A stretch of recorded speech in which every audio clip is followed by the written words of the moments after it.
Welcome back to Truth Talks with Dr. Ann. I am so glad to be with you again today.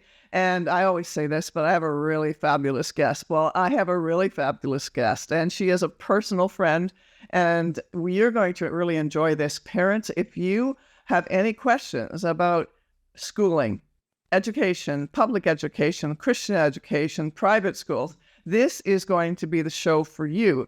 Now, are all your questions going to be answered? Probably not, because there's too many questions.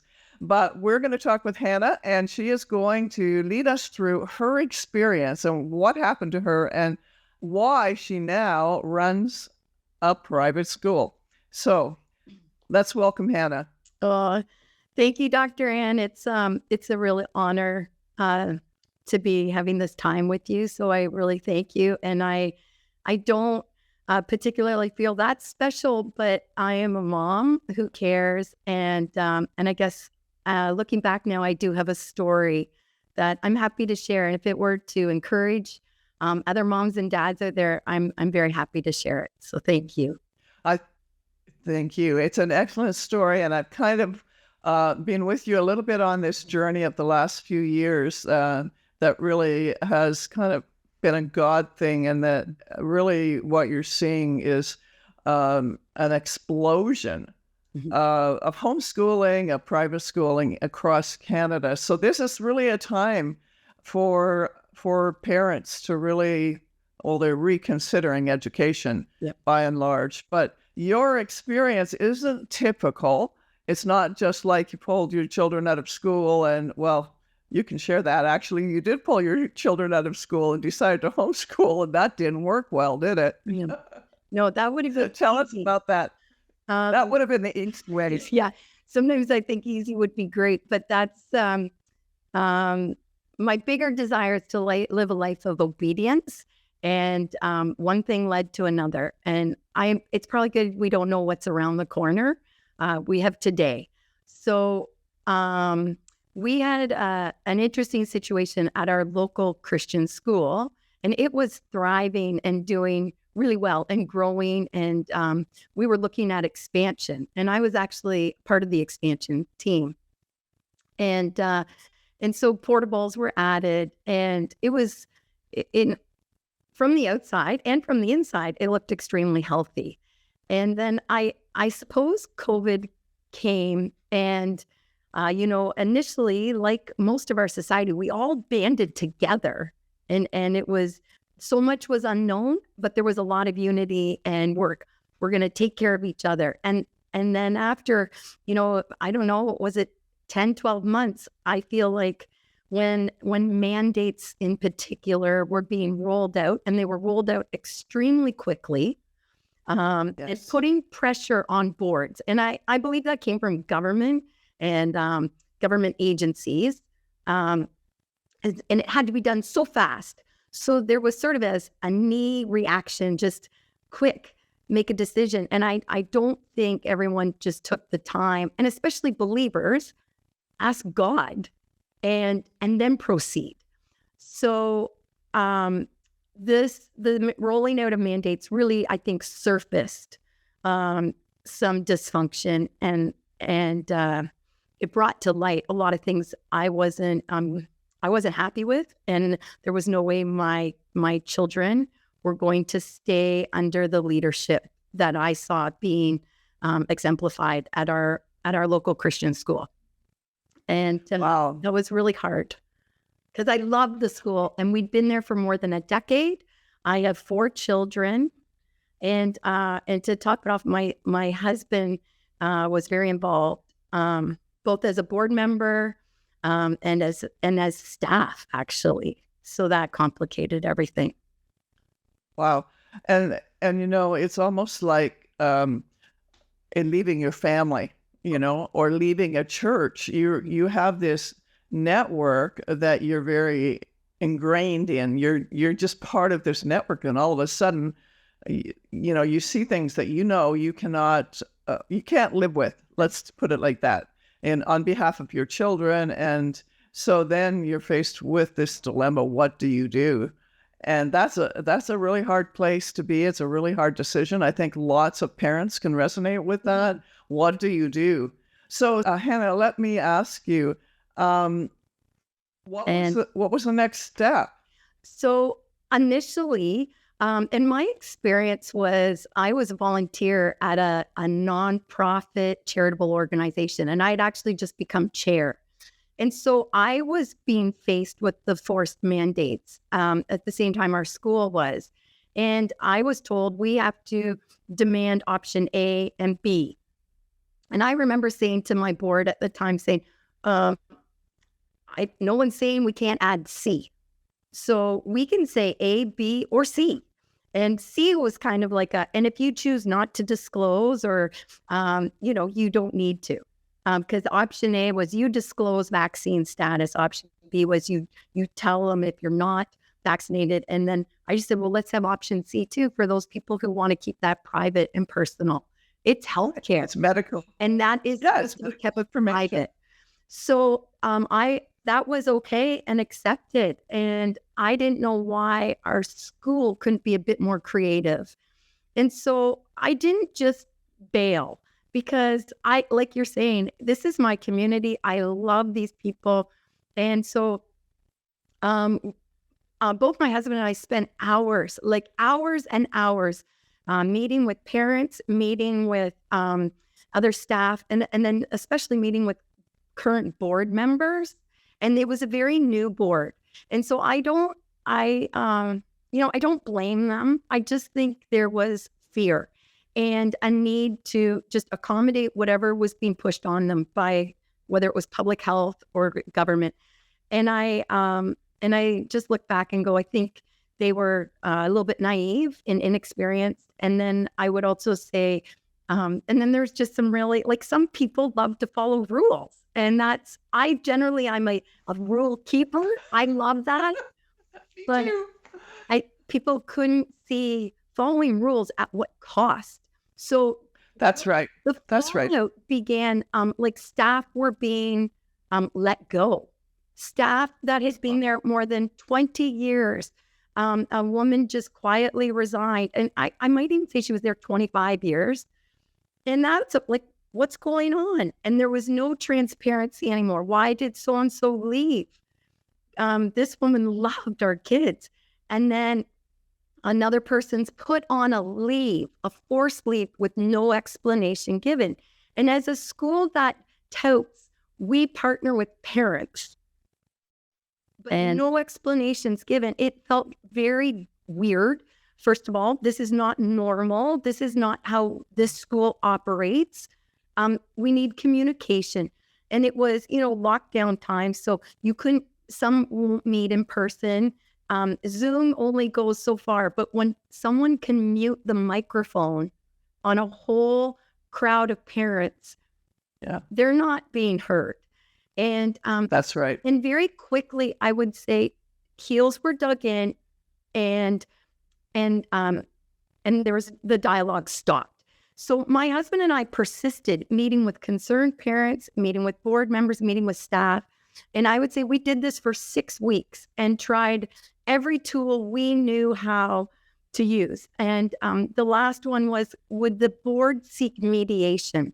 We were very concerned over some of the staff and the staff members, and they felt bullied. And I think it was quite a toxic place to work. Again, I don't think anyone there was trying to be evil or hurt anyone. I just think there was not, and it was not thought out. It was like a gut reaction. Just do it because we were told to. And so when we were, when we would slow down a process and say, okay, but let's talk about that. What's the fallout? Then the accusation came that you don't submit to leadership. Oh. And I remember being just absolutely shocked because if you know me, I'm kind of like, right or wrong, I'm a bit of a people pleaser. And I've really had to remind myself, do I fear God or do I fear men? And it certainly has been a struggle for me, Dr. Ann. But ultimately, the thing that was the big trigger for me was one day, and my husband and I, we'd put out a motion as any member of our school community could for the mediation. We had the votes. We'd informed the board.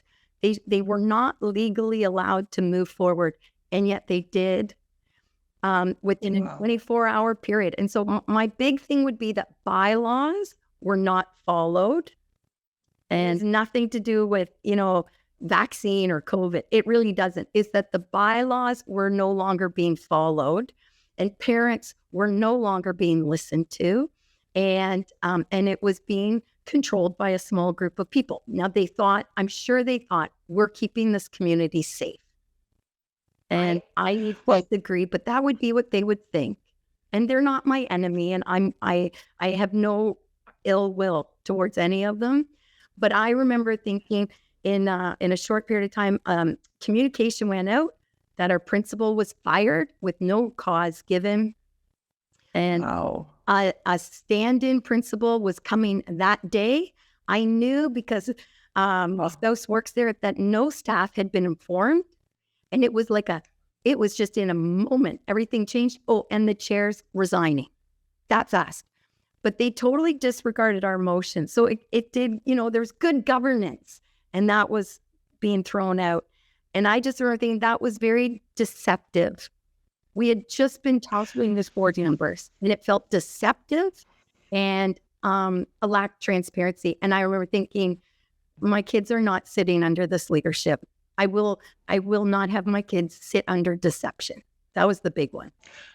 Hannah, that's exactly what we need to understand, and why parents need to do due diligence when looking at alternative education. Because, and sometimes, let's face it, in this situation, a new parent coming into that school wouldn't really know what had gone on before. But we have to have eyes wide open, no matter what the initiating factors for this. It was mandates. I mean, it's interesting how COVID exposed so many different ulterior motives that were going on. And I'm like you, Hannah. I very much appreciate rules, and certainly would have blindly followed rules, and did for many years of my life. I was very much because I think there's a place of structure that's very helpful. But over the last, not that I stopped following rules, I stopped blindly following. There's a difference. And I want my eyes wide open. And that's why I really want to study things and be able to understand, hey, what's really going on underneath? And that's what was happening for you and your husband, is that you were beginning to see some pretty nefarious things happen. And here you have this, how do you fire a principal on the same day, have another one's right there? Like, this was all pre-planned, prearranged. It was very nasty, very nasty. It was. And we were led on to believe that, we were in discussions and negotiation. It was, and it very quickly became obvious that it was policy. Policy mattered more than people. And I think policies are so important, and governance is so important, but it's for the benefit of people. And yes, and that was a big deal for me. It got, I think too, Dr. Ann, it can be overwhelming to try to figure out all the information that you might need to make a good choice. But when you keep in mind things like, well, what is the fruit of this person? What do I know? I think those are good questions to ask. When the whole board removed their children from the school, and my kids are going to continue to go there, and I asked the question, why is that? And then I was told, I'm a troublemaker. But that's an honest question. Why have you pulled your children? And by the way, that's not consistent with our bylaws or the handbook. So I'm asking questions. So I think if you no longer are given the freedom to ask questions, we've got trouble. And well, we've had trouble like that in our public education for a long time. But to see this in a private and a Christian school particularly is very disturbing. So, Hannah, what came next? Well, we'd had a little experience of homeschooling in the past. We'd homeschooled our children for 1 year for like as a dream.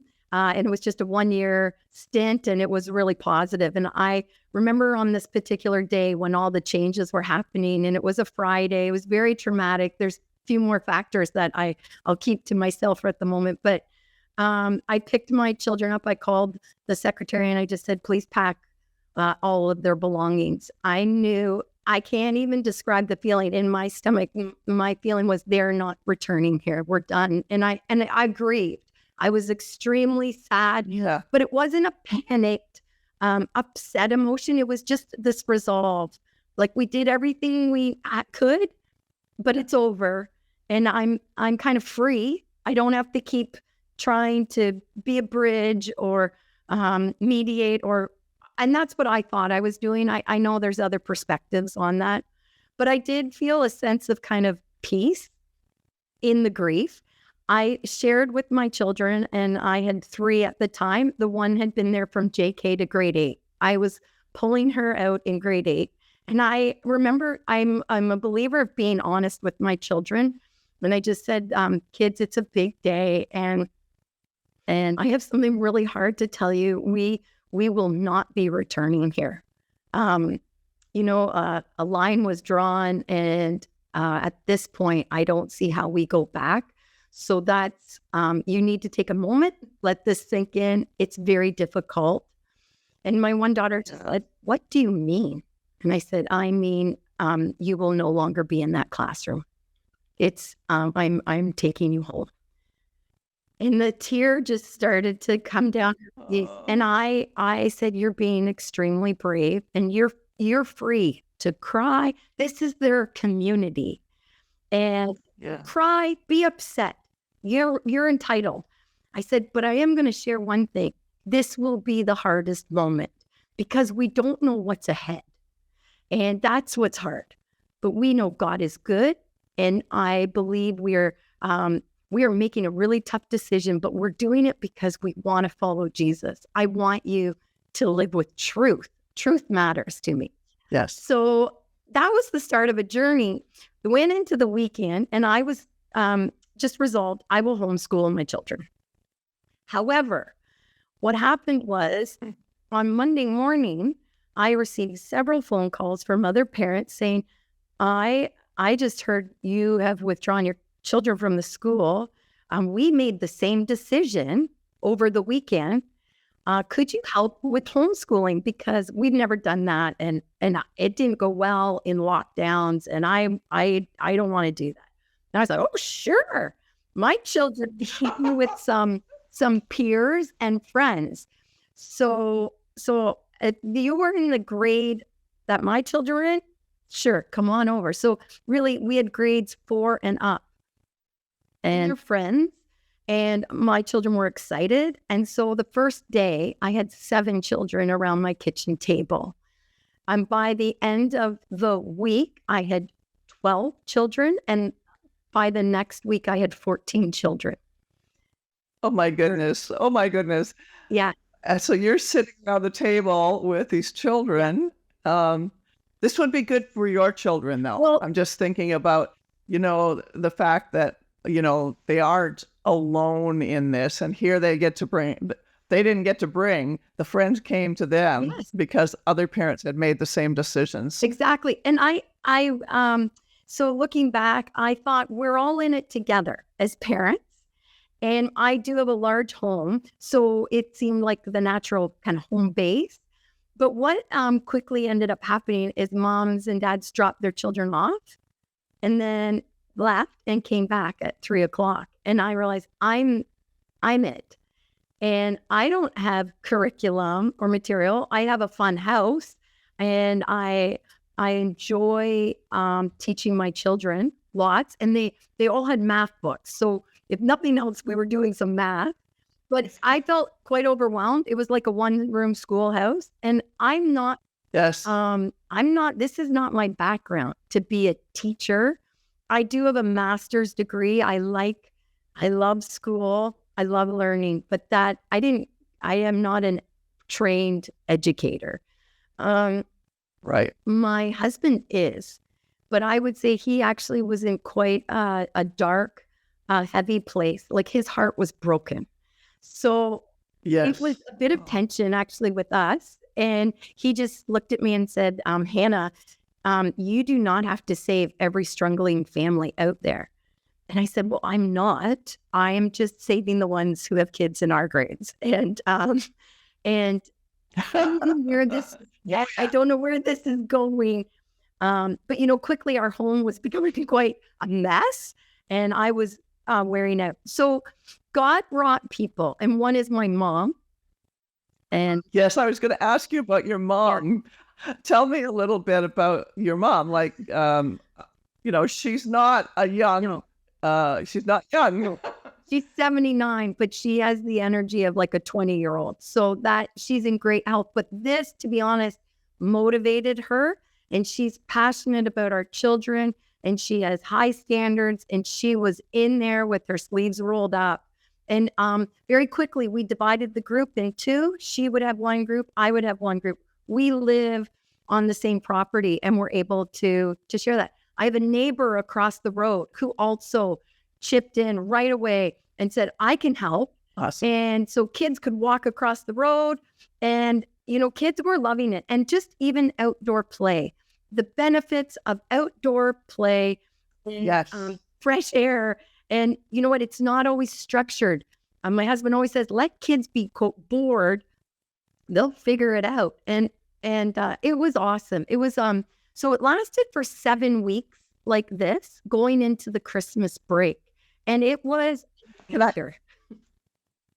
Can I just mention something too? Because I remember as this is unfolding, and your mom would take the children and she'd teach them how to bake. Absolutely. Like she was doing very hands-on stuff, and she was loving it, and the children were loving it.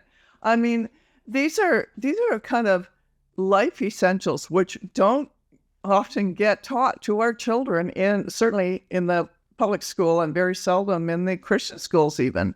So she had a whole audience. It was pretty fun, honestly, but hard. But it fueled her. Like, she was tired at the end of the day, but she had purpose, and she is still involved. If people wonder like what happened, but she continues to be involved, and she's almost 80, and I don't know what I would do without her. So I'm extremely grateful. And I guess that's part of the story, Dr. Ann, is just that God provided. And, you take a step of obedience. I had no idea where this was going, but God brought people. I'll tell you the next kind of crazy thing. I had a connection through the nonprofit charity I'd been working with. And by the way, I'd been forced to resign. And it was effective the day before this homeschooling adventure kicked in. So I could look back and go, it was on purpose, and it all worked out. And it gave me, I loved my work. It gave me a great education in why good governance matters, understanding bylaws, running meetings. So it really did equip me for what was coming. But one of my contacts was a friend who has a gym. And I reached out and just said, by any chance, would you have extra space at your campus? Because I seem to have a lot of children here. And I was getting more requests daily. And I just said, I maybe need to lease space. And it was funny because he said, yeah, actually, I do have space. What are you thinking of? And I go, I don't know. Maybe it's like a homeschool gathering or pods, learning pods. I don't really know. And he goes, do you know, I always wanted a school here. And who says that? Who says? Nobody. I always wanted a school. So I'm very close with amazing facilities. In the new year, I had worked out a lease. I did take on that risk. And I have a few generous people in my life that were super supportive. And so financially, I signed a lease. Again, it was personal because we were not any formalized entity. So, step by step, things unfolded. And to keep it legal, we met as learning pods. And I'll tell you what happened. So we went into the Christmas break with 14 kids. And in 2 weeks later, when the Christmas break was over, I had 55 children. And Oh my and goodness. ranging from Oh my goodness. JK to grade 8. So So it's an act of God. Like I don't know what else to say. But it but it's also a huge headache. it was I mean, massive. I didn't have furniture. I didn't have curriculum. And to be honest, the main person who was working with me, and he's a fantastic educator and full of energy, and he had the experience. He actually became terribly sick over the Christmas break with COVID, and actually didn't get involved until near the end of January. So I was left on my own. I reached out to moms that I knew might be interested in teaching. I reached out, like one woman had lost her job, but was an early childhood educator and worker for a local government agency. So she was so grateful to have employment. I reached out to retired teachers, and it was amazing because I'd have a little meeting, and just God brought the right people, and not just anybody, but talented people. And moms would say, I was just cleaning out. Would you like some books? And before I knew it, I had boxes of books. I had a woman say, I was just thinking, we have a barn with some furniture. There might be things in there you need.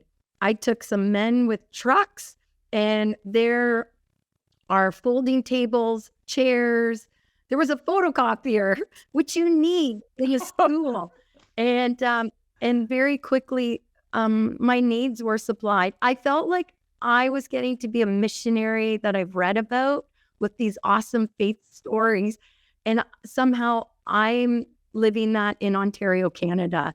One example is the school's up and running. And I thought, gosh, it gets really dirty and I have no vacuum. What was I thinking? And an hour later, a mom comes in and says, I was just thinking you probably could do with this vacuum, and I have one. Would you like it? I thought, I didn't even ask, Dr. Ann, and it was so exciting. So just was a thought in your head. It just, God has provided financially. I remember thinking, I have no business setting up a school, and how do I even begin a budget? And I just remember meeting with the people who were going to be kind of my teachers, or we called them pod leaders, and said, so let me explain. We have almost no money, and you will not be paid what you're worth or the energy you put into this. But what do you need for your home to operate? What can you live with? And everybody responded. And we came out even. In fact, by the end of June, because this was January to June, I just kept seeing little blocks. I just have to get to the next section of time. But by the end of June, we were up $10,000. And that helped launch us to become a legal school with approval from the ministry and legally a nonprofit, which is what we are today. Wow. I just think of those God moments, divine appointments, and you have such a story, because it's just amazing to think of what happened in just a few months, and that it makes me it just makes me believe that if people, where there's a will, there's a way. Number one, that's not a biblical statement, but you know what? When we see things that are wrong happening in our world, wherever it is, but particularly in the education system, I think the onus is on us as parents, as grandparents, to either address it, which you tried to do over and over and over again. You tried to address it. And if those in leadership cannot see the problems, will not acknowledge what the underlying roots are, then we have a responsibility to protect our children.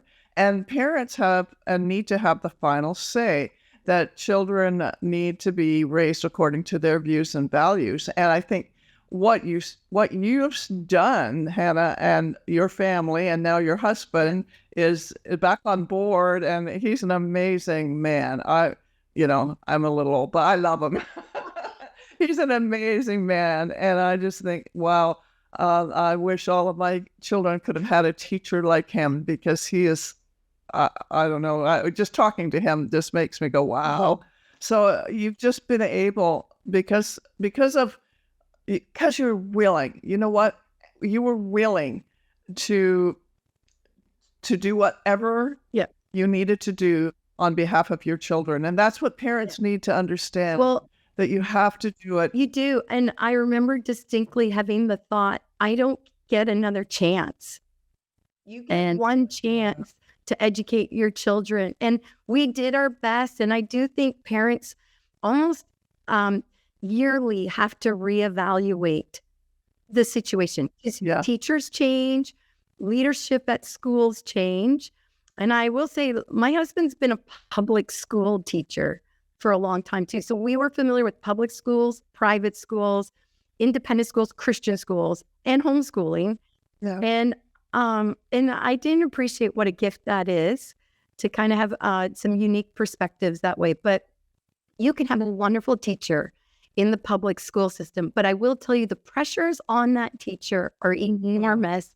And they are being forced to do things they don't want to do. And those teachers absolutely have to stand up too. And, I don't for a second think God tells us all the exact same thing. He never did that in the Bible. We're all individual and diverse, but there are kind of, principles that we all are expected. We are all expected to love truth and to That's right. act justly and to show mercy. We are called to do that. And we are called to raise our children. That's my job, is to teach them the fear of the Lord. And so I remember thinking, and sort of when there was all this opposition, and Dr. And there continues to be a lot of opposition, and we have been accused, maligned, and actually probably one of the most hurtful things is just cut off. So nobody's actually come to talk and say, well, what happened? They just assumed, it seems like they would assume the worst, and we're just cut out of a lot of people's lives. So it's not that this hasn't come at great expense, but it's worth it. I can't say, there's no question in my mind, it's worth it. I remember thinking, when the school situation and no one's listening, and I just remember just like a very profound moment in my car going, well, then I'll just start my own. Why wait? And there's a little bit, and some people might laugh quite loudly, maybe a lot of stubbornness in me, but there is a will. And my heart is that it's always in line with God's heart. And I'm not saying I did everything perfectly. His grace is big enough, though, to cover my mistakes. Our heart is for people. We've reached out to try to repair any relationship we can.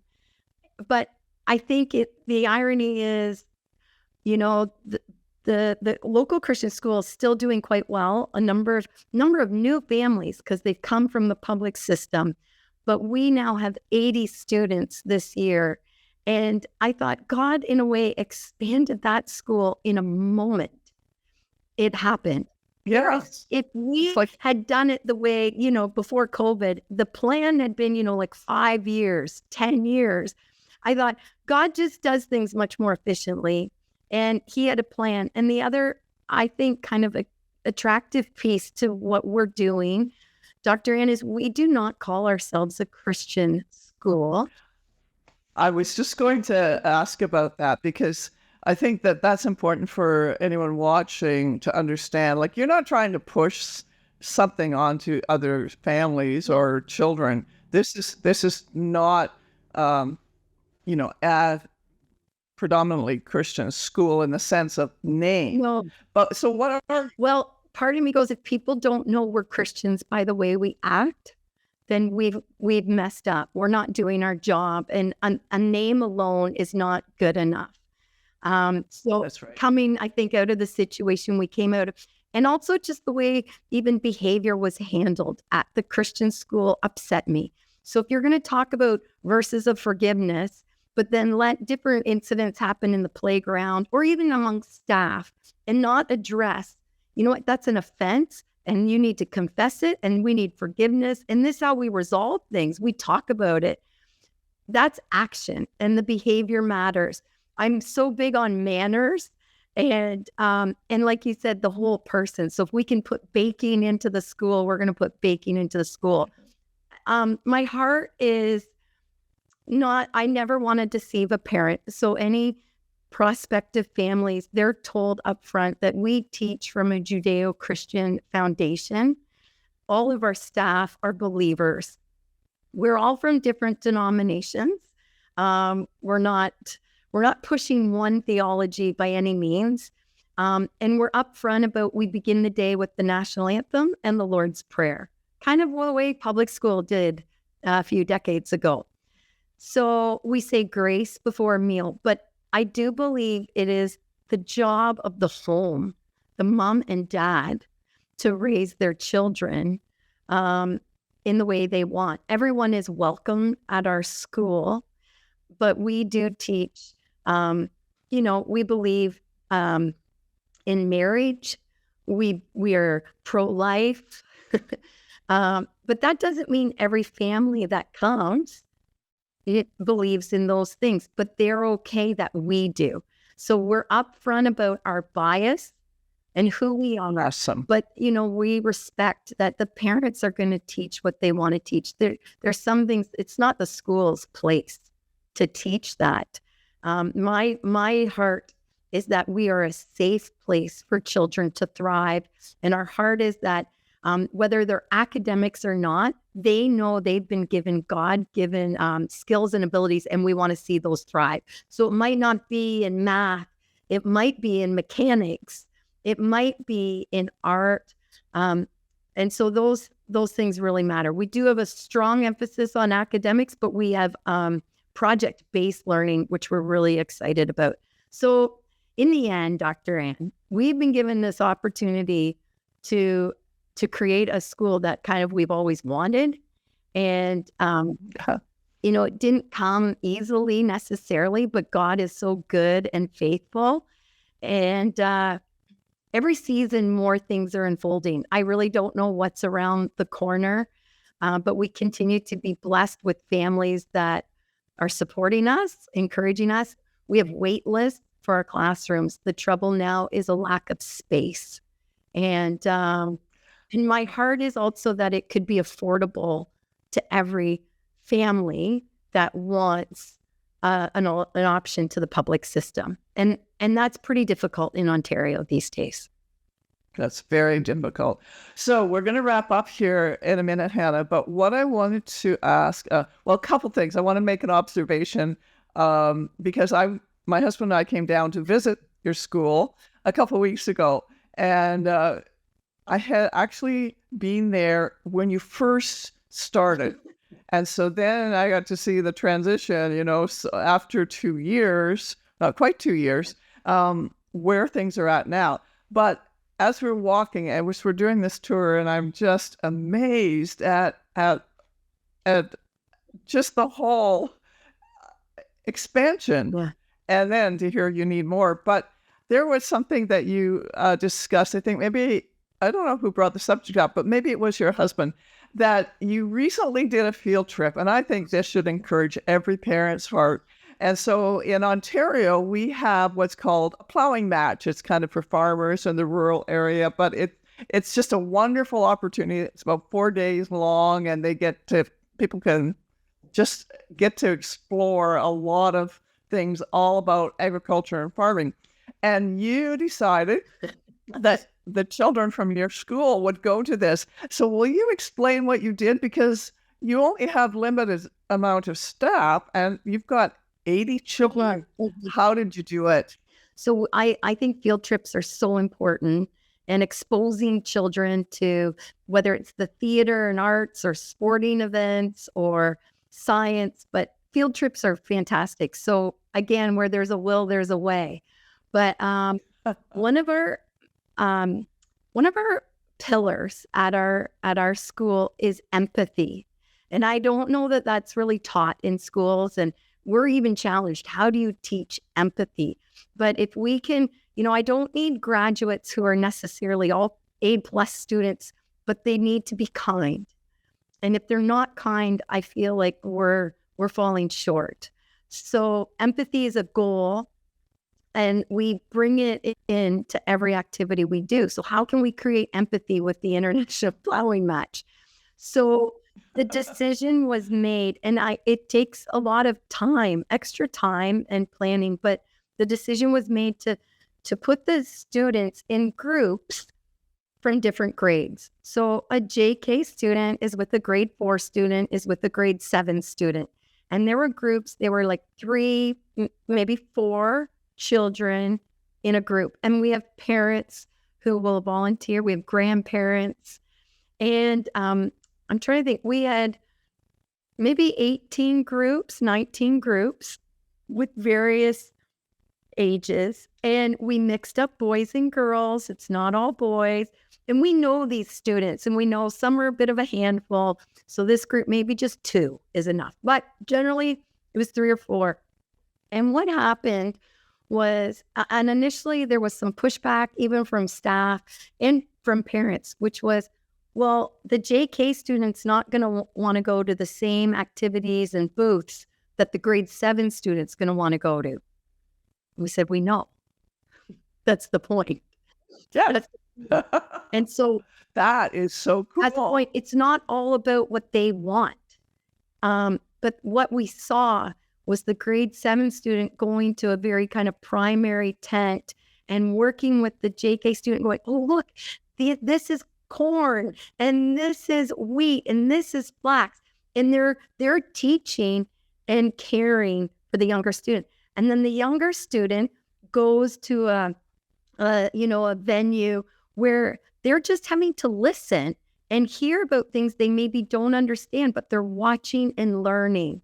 And so we had parents say, this was amazing. This was more like a family. I saw a family. Awesome. And, the kids were so well behaved because instantly the older students take on a responsibility, which they're capable of. Oh. I'm just welling up. I'm welling up. It was awesome. And what is neat is empathy is growing and being demonstrated. And our reputation, like different vendors commented, because what typically happens, and we saw it, a school group will go and you'll have like all the grade 3 boys, and they're running around and they're kind of being hooligans because they're all together and they're going to, show how funny they are to their friends. And they don't behave really well. And this isn't just about fun. It is educational, and that can be fun. Anyways, at the end of the day, when the kid said, can we come back tomorrow? Do we have to go home? I knew it was a success, and it was awesome. We want, I just want children to know you get to care for each other. We need to be grateful. We're big on gratitude. We always talk about manners are free. So whatever is happening in life, and it won't be fair, your manners are free, and manners opens doors. So don't stop saying please and thank you. Anyways, it was a great. Oh my goodness! So who asked me to share that? Well, and I just got all emotional. I'm just thinking the learning curve for those children, but not only for the children, for the teachers and the parents as well. And I just think, allowing this thinking out of the box. And that doesn't happen in our public school system. It's all cut and dried. And then, of course, we have gender ideology, so you have to learn this. Yes. But, I can't think of anyone better to start a school. Just listening to you, just going through your whole experience, Hannah, that we really, boy, I pray that there'd be many, many Hannahs raised up across this country, and that there just would be a lot of encouragement for parents watching this, for grandparents. Yeah. Think about how can you help if there's an opportunity to start a school, or if a homeschooling group grows, Yeah. how can you help? Because your mom was right in there, and she's still right in there. And I mean, she does what she can. I mean, she's an amazing senior, but I think there's opportunity for anyone. Right. So I want to ask this: there's always financial needs for these kind of things. There's always needs for other kind of supplementary help, so janitors and EAs and all of those kind of Mhm. things. And I'm wondering, I think maybe at the end of this, we'll post, my website will be available for those who are wanting to ask further questions. You can just contact me and I'll forward those to Hannah.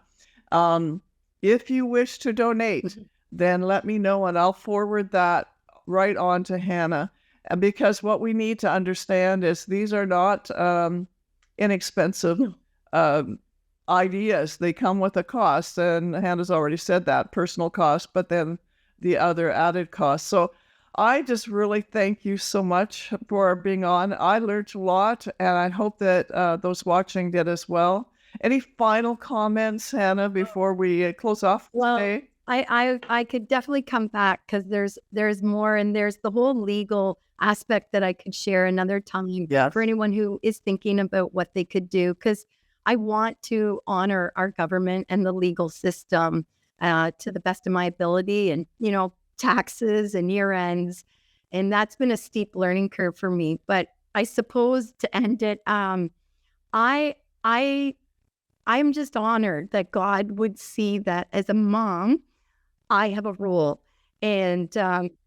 I'm passionate about my own children, but I need them to have a generation that is standing with them. I don't need them to be all alone, and so it's such an honor that God has given me this role. I'm humbled. I often feel a bit overwhelmed, and certainly I wouldn't be here without a lot of prayer and support. But it is an adventure, and in a way, God has fulfilled dreams I didn't know I had. So thank you for letting me share. So It's cool. it's a gift, and I pray others are encouraged, because you really just have to have the will and to hear God say, "Go for it, just do it." He will work it out. And That's wonderful. He will. And you know what? He'll bring in what you yeah, need, thank- everything that you need.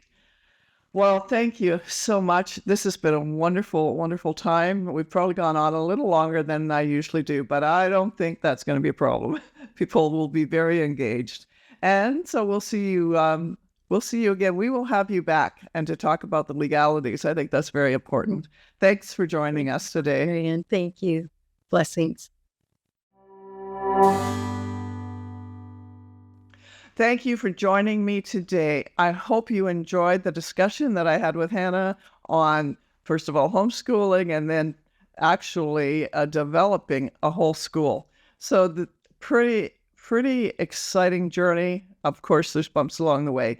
If you would like to send questions to Hannah, please go to my website, restoringthemosaic.ca, and I will make sure those questions get to her. And what we would like to do is actually use those questions for the next show, because not the next one sequentially, but the next time I have Hannah come on, and that she would answer your questions for you, because I think that's really, really important. Now, she may answer them just via email before that, but we'd like to do a show that just answered parents' questions. So hopefully that will happen. And if you have any other just general questions about homeschooling or anything like that, I will send them off to Hannah, and we'll have this dialogue going on. Thank you again for joining me. Please stay tuned for further Truth Talks with Dr. N. I'm going to be talking very shortly, actually, on the issue of pedophilia and bringing you some information that you need to hear. And you can go to my website and find material and all of my books. Thanks for listening. You've been listening to Truth Talks with Dr. Ann. Thank you so much for joining us today. You can find Ann's books, blog, and sign up for the newsletter by going to restoringthemosaic.ca.